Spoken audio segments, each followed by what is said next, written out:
കുറേ പേരുടെ ഒരു സംശയമാണ് നമുക്ക് എപ്പിക്ക് എങ്ങനെ കിട്ടാനുള്ളത്. അപ്പോൾ വീഡിയോയിലോട്ട് പോകാം. ഈ ഫുട്ബോൾ വേൾഡിൻ്റെ പുതിയൊരു വീഡിയോയിലേക്ക് എല്ലാവർക്കും സ്വാഗതം. അപ്പോൾ കുറേ പേരുടെ സംശയമായിരിക്കും എപ്പിക്ക് എങ്ങനെ കിട്ടാം എന്നുള്ളത്.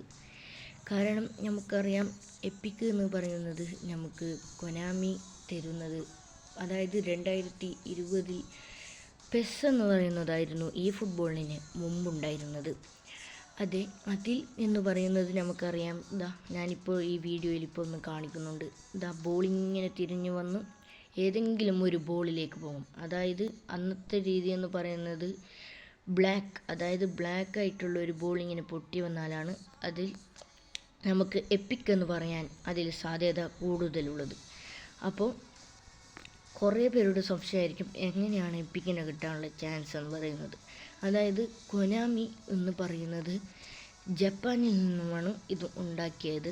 അങ്ങനെയാണ് ഇത് സംഭവിക്കുന്നത്.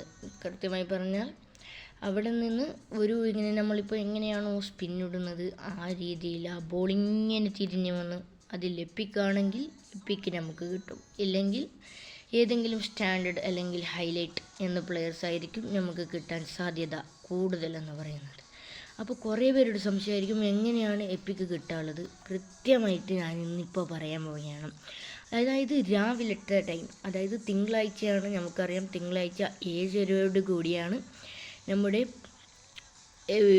പുതിയ പാക്ക് വരുന്നത്, അതായത് മൺഡേ പാക്ക് വരുന്നത്. മൺഡേ പാക്കിൽ ഞാൻ കൃത്യമായിട്ടൊന്ന് ഞാൻ പറയാം. അതിൽ എപ്പിക്ക് കിട്ടാനുള്ള ചാൻസ് 80% ഉറപ്പാണ്. കാരണം ആ ഒരു 7:30 മുതൽ 8 മണിയിനുള്ളിൽ നിങ്ങൾ വെറും 100 കോയിൻ നിങ്ങളൊന്ന് ചെലവ് ചെയ്തു നോക്കൂ. ഉറപ്പാണ് 80% കിട്ടാനുള്ള ചാൻസ് കൂടുതലാണ്. കാരണം നമ്മുടെ ബെബെട്ടോ എനിക്ക് സ്പിന്നിട്ടപ്പോൾ കിട്ടിയെന്ന് പറയുന്നത് ആ ഒരു പാക്ക് എപ്പോഴാണ് വന്നത്, അന്ന് രാവിലെ 7:30 മുതൽ 8 മണി വരെയുള്ള ഇടയിൽ ഒരു 100 കോയിനോളം ചിലവ് ചെയ്തു നമുക്ക് ഈ ബെബെട്ടോ എനിക്ക് ഫ്രീ ആയി നമ്മുടെ കൊനാമി തന്നു എന്നുള്ളതാണ്. അതുകൊണ്ട് നിങ്ങൾ ആ ഒരു നേരത്ത് തന്നെ സ്പിന്ന് ചെയ്യാൻ നിങ്ങൾ കൂടുതലായിട്ട് നിങ്ങൾ നോക്കുക എന്നതാണ് പറയാനുള്ളത്. മറ്റൊന്നാണ് പിന്നെ വലിയൊരു കാര്യം, അതായത് എനിക്ക് ചാൻസ് ഡീൽ. നമുക്കറിയാം പെനാൾട്ടിയിൽ അധികമായും നമുക്ക് ഫ്രീ ചാൻസ് ഡീൽ നമുക്ക് കൊനാമി തരാറുണ്ട്. അതിലെന്ന് പറയുന്നത് എനിക്ക് മുന്നത്തെ അതായത് മുന്നുണ്ടായിരുന്ന ഒരു ചാൻസ് ഡീൽ അതായത് ലാപ്പ് എനിക്ക് അവസാനമായിട്ട് കിട്ടിയിരിക്കുന്നത് ചാൻസ് ഡീൽ എന്ന് പറയുന്നത് 27ാം ലാപ്പിലായിരുന്നു. ആ ഒരു ലാപ്പിൽ എനിക്ക് കൊനാമി തന്ന പ്ലെയറാണ് നമ്മുടെ ഡിസേർ ഡ്യൂ എന്ന് പറയുന്നത്. കാരണം എനിക്ക് അറിയാത്തൊരു വലിയൊരു കാര്യമായിരുന്നു നമ്മുടെ ക്സാവി സിമൺസും പിന്നെ നമ്മുടെ ജെർമി ഡോക്കു ആൻഡ് നമുക്കറിയാം പോകാത്ത ഒരു മാർക്കോ റെഡ്ഗ്യോ എന്ന് പറയുന്ന ആളും പിന്നെ ഒരു കീപ്പറും. അതിലും ഇടയിൽ ഈ ഒരു 4 ആൾക്കാരുടെ ഇടയിൽ ഒരു ഷോർട്ട് ടൈം ആൻഡ് ഒരു എപ്പിക്കുമാണുള്ളത്. എനിക്കതിൽ ഡിസേർ ഡ്യൂവിന് തന്നു. അതുമല്ല, ഈ ബെബെട്ടോ ഞാൻ പറഞ്ഞു 100 കോയിനിൽ കിട്ടിയ ബെബെട്ടയും എനിക്ക് കിട്ടാൻ ഒരു VPN ആണ്. അതായത് ഒരു സീൻ എന്ന് വേണമെങ്കിൽ പറയാം. അങ്ങനത്തെ ഒരു VPN ആണ് നമുക്ക് ഈ ബെബെട്ടയും തന്നു, ഡിസേർ ഡ്യൂവിനും തന്നത്.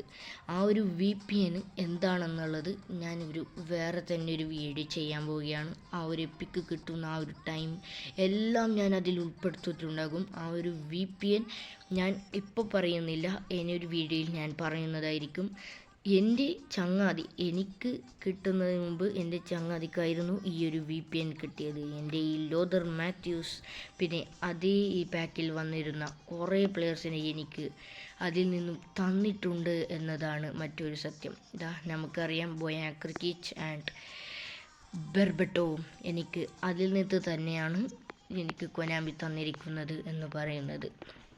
അവസാനം എന്ന് പറയുന്നത് നമുക്ക് ആ VPNൽ ജപ്പാൻ സെർവർ ചെയ്യണമെന്നാണ് ഞാൻ കൃത്യമായിട്ട് പറയുന്നത്. കാരണം അതിലെന്ന് പറയുന്നത് ജപ്പാനിൽ രാത്രി സമയത്ത് ആരും ഈ ഫുട്ബോൾ അങ്ങനെ കളിക്കാറില്ല. അപ്പോൾ അതിൽ സെർവർ ജപ്പാൻ ചെയ്തതിന് ശേഷം പോയി നിങ്ങൾ സ്പിന്നിടുക. അതായത് ഒരു 8 മണി മുതൽ ഞാൻ പറഞ്ഞു 7:30 മുതൽ 8 മണി വരെയുള്ള ആ ഒരു ടൈമിൽ കറക്കുക എന്നാണ്. എപ്പിക്ക് കിട്ടാനുള്ള ചാൻസ് വളരെ വളരെ കൂടുതലാണെന്നാണ് എനിക്ക് പറയാനുള്ളത്.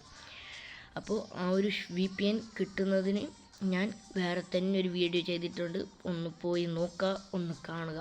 ഓക്കെ, അപ്പോൾ ഇത്രയേ ഉള്ളൂ പറയാൻ ഈ ഒരു വീഡിയോയിൽ. Okay, by.